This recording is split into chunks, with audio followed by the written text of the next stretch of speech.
Hi guys, welcome to my channel. This is my first video ever that I'm posting. I've been wanting to film a YouTube video for quite some time now, and I just finally decided that I know what I wanted to talk about.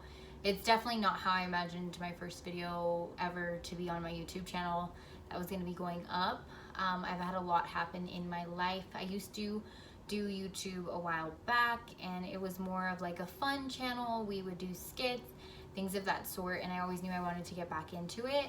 So here I am back into it, and if I seem a little anxious or nervous, it's because I am. I'm not used to doing anything like this.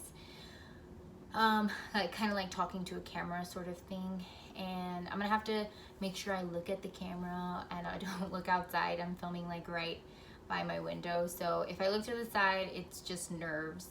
If I sound out of breath, I think it's just nerves, that sort of thing. So I'm sure obviously based off of the title you can tell that this is gonna be more of a serious video. I will be talking about my baby boy, Hector Castillo, who is now an angel. This is his heartbeat bear, and so we have him in our room because I feel like he just feels very present. I feel like I feel him all the time, but I like to have him in the room that we sleep because it just feels like he's here with us. But yeah, so so I found out that I was pregnant last year in November of 2019, and I was ecstatic. I remember feeling nervous. We hadn't been trying or anything like that. My husband and I, we'd been married for about 6 months at the time, but we just were at that point in marriage where we're just like, if it happens, it happens, and if it doesn't, we'll worry about that a little farther down the line. But it happened, and it actually happened fairly quickly after I lost my best friend. I lost my best friend in September of 2019, and that was really and has been really difficult to deal with. And I felt like a month and a half down the line is when I found out that I was actually pregnant, and I was so happy, and I just felt like my best friend sent me down another little best friend, and I was ecstatic about it. So I waited a day to tell Hector because I wanted to, Hector's my husband, I waited a day to tell him because I wanted to tell him in a more like, not just show him a pregnancy test kind of way, especially because this was our first baby. So I kind of wanted to like announce it to him. So I waited a day, and I bought like some cute little balloons and like this cute onesie set, and just kind of set it up in our room for him to come home to. And he was really happy. It took him a couple days, I think, to process everything because, like I said, we were both kind of in shock, but we were both very excited. So this is what my husband walked into when he came home to find out that we were pregnant. We had our first doctor's appointment December 10th, and everything looked good. Baby looked good, heartbeat was really strong, and obviously, like I said, I didn't know much about pregnancy back then, and obviously this was my first pregnancy, so it's not like I was huge or showing it. I was only 8 weeks and 6 days at the time at my first appointment, so I was only about 2 months pregnant. And yeah, so during that appointment, my doctor talked to me about some testing that can get done in the first trimester. If you're familiar with pregnancy, a lot of doctors do talk to you about this. Some don't. It was covered by my insurance, and most of the time they just offer it to you, but if you don't want to do it, it's not needed unless you are considered like advanced or very maternal. Anything over the age of 35, they usually suggest to do this testing because there can be more complications in pregnancy at that age. I just did it because I found out that you could find out the gender at that time, or so I thought. And I was like, I want to find out the gender super early. So that had to wait though for about another 4 weeks, and then I could go do my blood work. So it's blood work, it's non-invasive, like to the baby. And yeah, so about 4 weeks later, I went and I got that testing done, and I got like the NT ultrasound, which is to measure the baby's, like there's a liquid on the back of their neck. I'm still not too familiar with that for Down syndrome, but that came back negative for Down syndrome. But it took them so I waited 4 weeks to take the test, and then it took another 6 weeks to get the results back. So a whole 10 weeks had gone by. So by that point, I was 18 weeks pregnant when my doctor called me and told me that some things showed up that didn't look too good. Some chromosome abnormalities. So my first thought, though, was Down syndrome.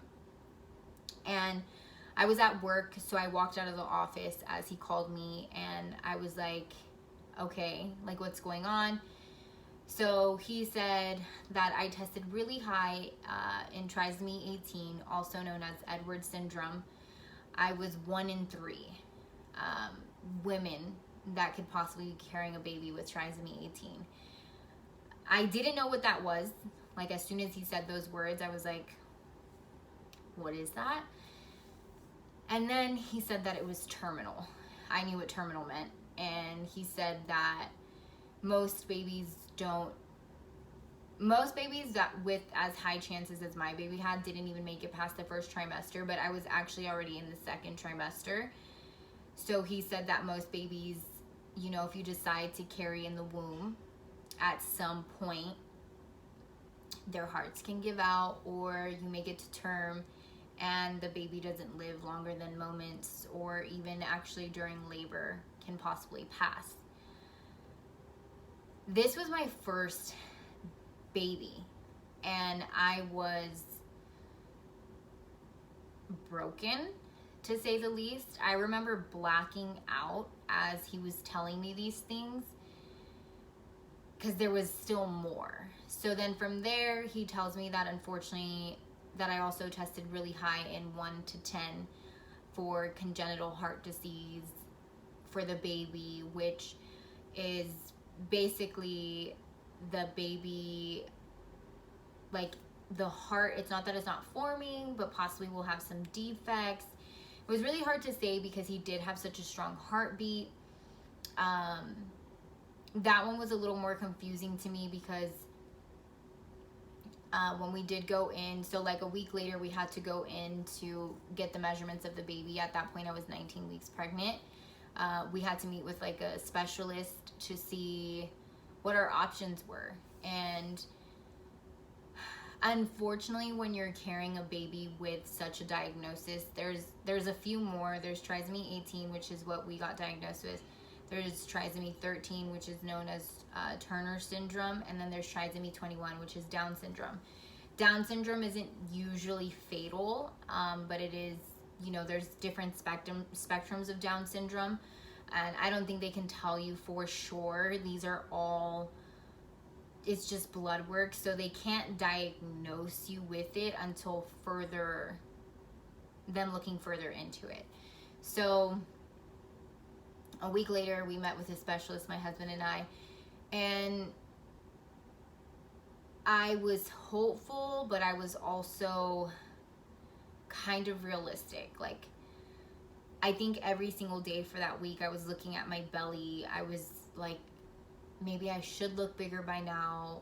Maybe this should be happening, I was gonna be 19 weeks pregnant. I maybe should start feeling movement already, like more movement. Like, I felt like I could feel him, but it felt like like a butterfly, like what they say that you feel in the beginning sometimes. So I just didn't know. Again, this was my first pregnancy, so my mind was everywhere. I was hopeful. I was like, they're wrong. This can't be. But at the same time, in the back of my mind, you're kind of like, so the following week we went in, and I was 19 weeks pregnant, and I kind of was taking everything as signs at this point. It had been really sunny, really just like they looked like nice days. And that day when we woke up, it was really cloudy, and I just felt like this is gonna set the tone. And it felt like we'd been waiting for a really long time, but we had only been waiting for about 10 minutes. They took us to the back room, and then it started, the ultrasound. And it wasn't the doctor at first, it was just like basically like the nurse practitioner. I don't know what to call the person below the doctor, but somebody who I'm assuming studies all that stuff too.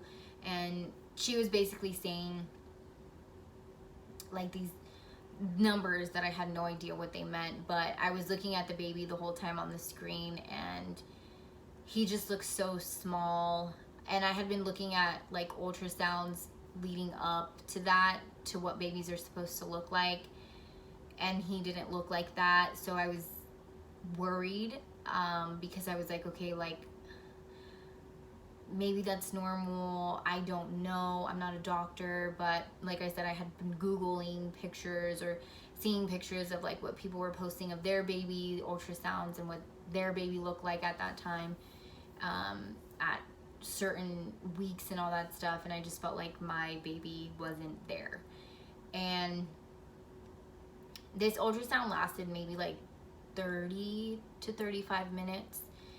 And she walked out of the room and was like, I'm gonna go get the doctor. And I didn't take that as a good sign, because I personally felt like, okay, if everything looked good, they would be telling you as doing the ultrasound, like, oh, baby looks good, oh, look, baby's moving, oh, you know, this and that.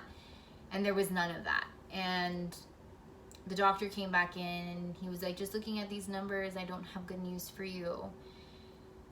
So he turns the screen back on, and maybe 5-10 minutes looks at the baby, if that, and says, I'm so sorry, you know, your baby has trisomy 18, he's not growing. So he starts telling us where baby's at. Baby, I was 19 weeks exactly that day, and baby was measuring at 16 weeks. So at this point, my baby was 3 weeks behind on growth, on just a lot. By then they could already tell that his kidneys were slowly starting to fail already. His urinary tract system was not working the way it should be by that point. His digestive system wasn't either. He was not swallowing. He just wasn't doing any of that. My amniotic fluid, which is what the baby was in, was tiny. So they asked me if I had been leaking anything, you know, which I hadn't. And they're assuming that my amniotic fluid just never formed because my hormones were actually like de-escalating so rapidly, and it was like I wasn't pregnant anymore, which was all really hard to hear while you're pregnant and while you have a baby that you thought was growing in you. So change of scenery. I didn't think I was gonna have to film an outro, because I filmed kind of like an outro for the video in general earlier, but YouTube, when I went to go upload it, was like, you don't have the credentials to do a 30-minute video. So I had to come to my kitchen real quick to film this. And I just want to say thank you guys so much for watching part 1. Part 2 will be going up tomorrow, and hopefully you guys can go ahead and watch that. And that'll conclude, obviously, the pregnancy loss journey and all of that. So I mainly wanted to put these videos out there because I wanted moms that have gone through this, or maybe someone that's currently going through this, to be able to feel like they have a community. I felt very alone the whole time going through this until I did finally meet somebody, and I don't want anybody to feel that way. Or if you just want to get to know me a little bit more and know how I felt throughout that time, this is a great way to know. And if you just stumbled across my video and watched it and you've never been through this, thank you guys for watching. And I will definitely be posting more content. It's not just all going to be about this.